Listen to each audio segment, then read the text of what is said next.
लड़की की कहानी, जो बरसों पहले परिवार के इतिहास से लगभग मिटा दी गई थी, अब धीरे धीरे फिर से सामने आने लगी है। उसी खोई हुई बेटी की किस्मत आज अचानक करवट ले चुकी है। सालों बाद उसकी जिंदगी का सामना आखिरकार अहाना और उसकी परदादी से हो जाता है। यह कोई आम मुलाकात नहीं है। दरअसल, इस लड़की की जिंदगी में छुपा है एक ऐसा गहरा और रहस्यमय राज, जिसे जानकर दर्शक भी चौंक जाएंगे। आने वाले एपिसोड्स में धीरे धीरे यह रहस्य खुलेंगे और यह रहस्य इतना गहरा और अप्रत्याशित है कि इतने सालों में किसी ने इसकी झलक भी नहीं देखी। यही कारण है कि कहानी अब अपने सबसे इमोशनल और सस्पेंसफुल मोड पर पहुंच चुकी है। कहानी शुरू होती है जब दुर्गा देवी के बेटे की गुमशुदगी का रहस्य फिर से चर्चा में आने लगता है। वह बेटा, जिसकी बरसों से कोई खबर नहीं थी, अब धीरे धीरे अपनी गुमशुदगी के सुराग छोड़ने लगता है। इसी बीच अहाना अपनी दोनों दीदियों के साथ मंदिर के द्वार पर दर्शन करने गई होती है। वहां उनकी नज़र एक बेहोश सी लड़की पर पड़ती है और वही खोई हुई बेटी वहीं मिली होती है। तीनों तुरंत उसे उठाकर घर ले आती हैं। हवेली पहुंचते ही माहौल भारी और तनावपूर्ण हो जाता है। बड़ी माँ और पोल्टू जब मिली को उस हालत में देखते हैं तो उनकी प्रतिक्रियाएं मिलकर कहानी में और गहराई ला देती हैं। बड़ी माँ के चेहरे पर गुस्सा साफ झलकता है, क्योंकि उसे मिली कभी पसंद नहीं थी। पोल्टू गुस्से और हैरानी के बीच उससे सवाल करता है, अगर तेरे साथ इतना बड़ा हादसा हुआ था तो तूने पहले क्यों नहीं बताया? मिली चुप रहती है। उसकी आंखों से दर्द और पीड़ा छलकती है, जो उसकी पूरी कहानी बयां करती है। फिर पोल्टू उसे भरोसा देता है कि जिसने भी उस पर यह अत्याचार किया है, उसे सजा जरूर मिलेगी। यही वह पल है जब दर्शक महसूस करते हैं कि इंसाफ की राह अब शुरू हो चुकी है। आने वाले एपिसोड्स में पोल्टू और अर्जुन मिलकर मिली के ससुराल निकलेंगे, ताकि जो कुछ भी उसके साथ हुआ उसका पूरा हिसाब लिया जा सके। अब सवाल यह है कि इस सफर में कौन मिला का सच्चा साथ देगा और कौन उसके खिलाफ खड़ा होगा। अगर आप सोच रहे हैं कि दुर्गा देवी अपनी खोई हुई बेटी मिली को देखकर तुरंत उसे गले लगा लेंगी, तो ऐसा बिल्कुल नहीं होगा। इसके उलट दुर्गा देवी अपने गुस्से में मिली को जोरदार थप्पड़ मार देंगी। बरसों पहले मिली ने जो गलती की थी, उसका दर्द आज भी दुर्गा देवी के दिल में जिंदा है। दरअसल दोस्तों, आने वाले एपिसोड में हमें देखने को मिलेगा एक बेहद इमोशनल और शॉकिंग मोमेंट। यह पल पूरे घर को हिला कर रख देगा। जहां एक तरफ ठाकुर जी और श्यामल का चालाकी भरा अध्याय अब पूरी तरह समाप्त हो चुका है, वहीं अर्जुन को अपने किए पर पछतावा हो रहा है। यह कहानी सिर्फ खोई हुई बेटी और उसके परिवार की नहीं है। यह कहानी है गुमशुदगी, सच्चाई और इंसाफ की तलाश की। घर के हर सदस्य की प्रतिक्रियाएं, उनके अपने स्वार्थ और भावनाएं इसे और रोमांचक बनाती हैं। बड़ी माँ का गुस्सा, पोल्टू का प्यार और भरोसा, अहाना और उसकी दीदियों की संवेदनशीलता, सभी मिलकर कहानी को एक नया और गहरा अर्थ देते हैं। मिली के साथ हुआ दर्द अब हर कदम पर उसका पीछा करता है, लेकिन साथ ही यह कहानी दर्शाती है कि चाहे हालात कितने भी मुश्किल क्यों न हों, सच्चाई और हिम्मत की ताकत अंततः जीतती है। आने वाले एपिसोड्स में यह देखने को मिलेगा कि कैसे हर रहस्य धीरे धीरे खुलता है, कैसे परिवार की पुरानी गलतियां सामने आती हैं और कैसे इंसाफ की राह पर सभी कदम बढ़ाते हैं। हर नज़र, हर इशारा, हर संवाद अब सस्पेंस और भावनाओं से भरा हुआ है।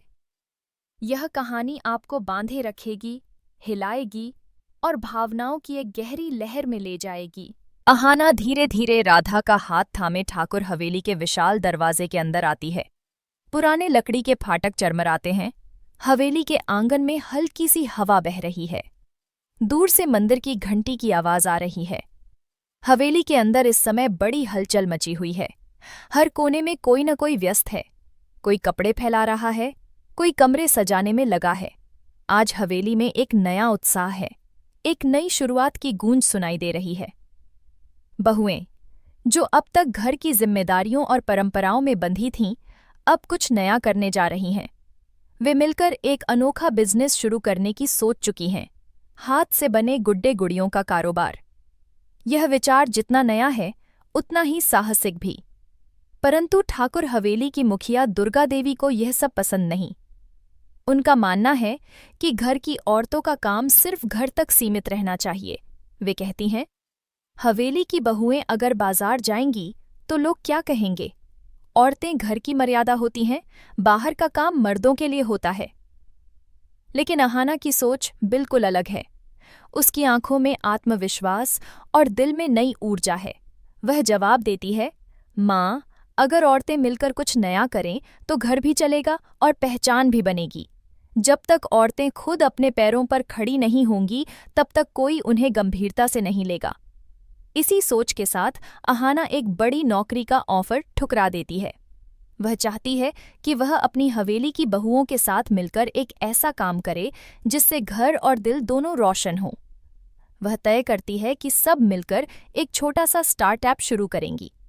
नाम रखती है ठाकुर हवेली हैंडमेड गुड डे। शुरुआत आसान नहीं होती। राधिका, मिली और ममता तीनों ही बहुएं पहले हिचकिचाती हैं। किसी को लगता है कि पैसे नहीं हैं, कोई सोचती है कि समाज हंसेगा, तो कोई कहती है कि औरतों का काम कौन खरीदेगा। हवेली के बड़े हॉल में बैठकर वे सब मिलती हैं और हर कोई अपने डर का इजहार करती है। तभी अहाना मुस्कुराती है। वह कहती है, अगर डर से भागेंगे तो कुछ नहीं बदल पाएंगे। और फिर वह अपनी ज्वेलरी बेचकर शुरुआती पूंजी लाती है। सबको हैरानी होती है, लेकिन उसी पल सबके मन में एक विश्वास की लौ जल उठती है। पुराने स्टोर रूम को साफ किया जाता है।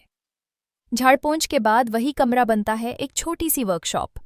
वहाँ कुछ पुरानी सिलाई मशीनें लगाई जाती हैं, रंग बिरंगे कपड़े रखे जाते हैं, रेशमी धागों की गांठें खोली जाती हैं।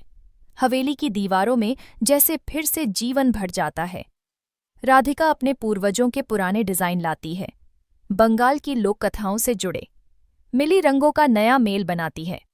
हर गुड़िया का रंग, उसका चेहरा, उसका लिबास, सब कुछ अनोखा।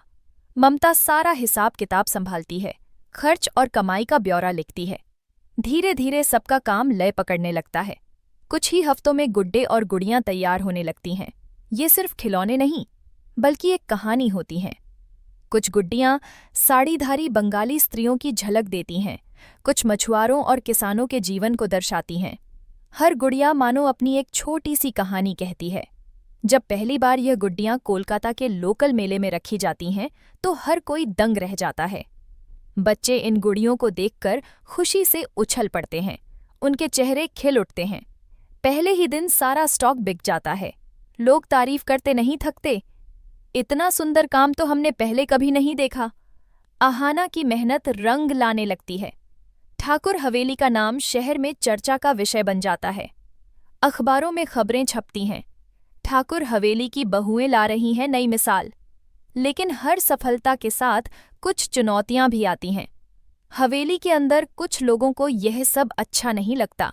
श्यामल और पोल्टू, जो परिवार के ही लोग हैं, सस्ती और नकली गुड्डियां बनवाकर बाजार में बेचने लगते हैं ताकि असली काम की पहचान मिट जाए। उनके नकली प्रोडक्ट से लोगों में भ्रम फैलने लगता है। अहाना परेशान तो होती है, पर हार नहीं मानती। वह एक नई रणनीति बनाती है। अब वह हर गुड़िया के साथ एक छोटी कहानी जोड़ती है, जिसमें उस गुड़िया की प्रेरणा, उसका नाम और उसकी सांस्कृतिक पृष्ठभूमि लिखी होती है। इसके साथ वह सुंदर पैकिंग करवाती है और सोशल मीडिया पर प्रचार शुरू करती है। धीरे धीरे लोग फिर असली गुड्डियों को पहचानने लगते हैं। शहर के स्कूल, टीचर और पेरेंट्स इन गुड्डियों को खरीदने लगते हैं। उन्हें लगता है कि ये सिर्फ खिलौने नहीं, बल्कि संस्कृति की झलक हैं। बच्चों को लोक कथाओं से जुड़ने का मौका मिलता है। अहाना कहती है, हम सिर्फ बिजनेस नहीं कर रहे हैं, हम अपनी जड़ों को जिंदा रख रहे हैं। ये गुड्डियां हमारी मिट्टी की खुशबू हैं, हमारी कहानियों की पहचान है। धीरे धीरे ठाकुर हवेली की हर औरत मुस्कुराने लगती है। वे समझती हैं कि परंपरा और प्रगति दोनों साथ चल सकते हैं। और एक दिन जब दुर्गा देवी खुद उस वर्कशॉप में आती हैं और बहुओं को काम करते हुए देखती हैं, तो उनकी आंखों में गर्व के आंसू छलक उठते हैं। वह कहती हैं, अहाना, तुमने दिखा दिया कि अगर औरत ठान ले तो परंपरा भी बदल सकती है और समाज भी।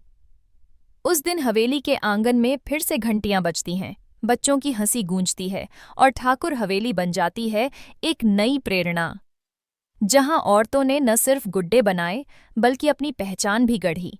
अहाना राधा को लेकर ठाकुर हवेली के भव्य प्रांगण में प्रवेश करती है। हवेली की पुरानी दीवारों, ऊंचे दरवाजों और झूमर से सजी छत के बीच एक अजीब सी हलचल मची हुई है। घर के हर कोने में उत्सुकता का माहौल है, मानो हवेली में कुछ बड़ा, कुछ नया होने वाला है। बहुएं अब तैयारी कर रही हैं, एक ऐसे अनोखे और अलग तरीके के बिजनेस की जो न सिर्फ हाथ से बने गुड्डे गुड़ियों का होगा बल्कि इसमें प्यार और परंपरा दोनों की झलक भी होगी। लेकिन हवेली की रक्षक दुर्गा देवी इस नई पहल से खुश नहीं हैं। उनके लिए घर की औरतों का काम हमेशा घर तक सीमित होना चाहिए। वह मानती हैं कि औरतों का स्थान घर है, रसोई और आंगन तक, और यह सोच उनके जीवन का नियम है। पर अहाना की सोच इससे कुछ अलग और आगे की है।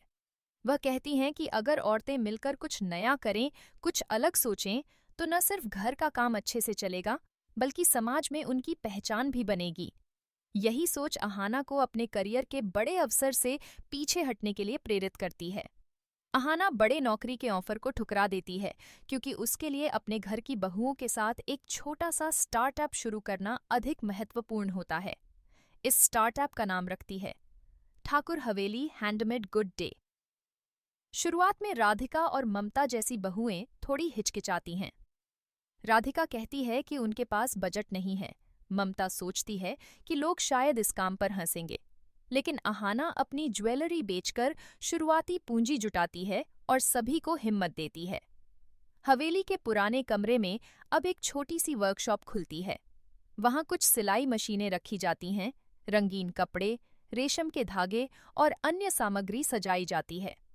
राधिका अपने पूर्वजों के डिजाइन लाती है, मिली रंगों का नया संयोजन बनाती है और ममता पूरे हिसाब किताब का ध्यान रखती है। धीरे धीरे गुड्डियां तैयार होने लगती हैं। ये सिर्फ खिलौने नहीं होती बल्कि लोक कथाओं और संस्कृति की छोटी छोटी झलक होती है। बंगाली लोक कथाओं से प्रेरित साड़ीधारी गुड्डियां, मछुआरों और किसानों के छोटे छोटे चरित्र, हर गुड्डी में एक कहानी समाहित होती है। जब पहली बार यह गुड्डियां कोलकाता के लोकल मेले में रखी जाती हैं तो हर कोई हैरान रह जाता है।